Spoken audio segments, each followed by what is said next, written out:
நிறைய பேர் கேட்குறாங்க, what are the steps that I check before I start a business?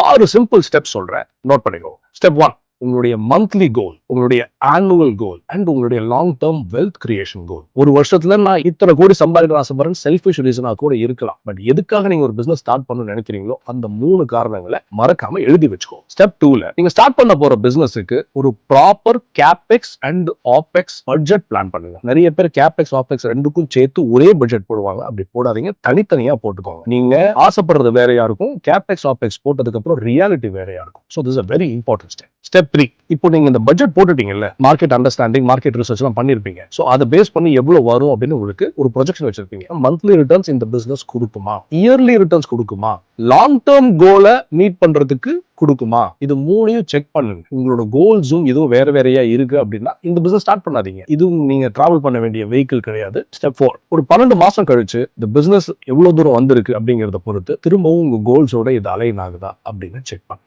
இது ரொம்ப கிரிட்டிக்கலான ஒரு step. Step 5, just because you started this business does not mean you have to be in the business always. Point number 6, 24வது மாசம் திரும்ப ஒரு pass எடு. 3 கோல் எழுதி வச்சிருக்கீங்க. இந்த பிசினஸ் அட்லீஸ்ட் இதுல ஒரு 2 கோலையாவது அச்சீவ் பண்றதுக்கு உங்களை கரெக்டான பாதையில கொண்டு போயிட்டு இருக்கான்னு பாருங்க. அப்படி கொண்டு போச்சு அப்படின்னா இந்த பிசினஸை கண்டினியூ பண்ணுங்க. நீங்க இந்த டேமேஜை இதோட நிறுத்திக்கோங்க. 2 years is a good enough period. நிறைய கத்துக்கிட்டு தான் அதுல இருந்து வெளியில வருவீங்க. அதுக்கு இங்கேயே அதை ஸ்டாப் பண்ணிட்டா கரெக்டான வண்டியில ஏறி நம்மளுடைய கோலை போய் அச்சீவ் பண்ணி ரீச் பண்ணிடலாம்.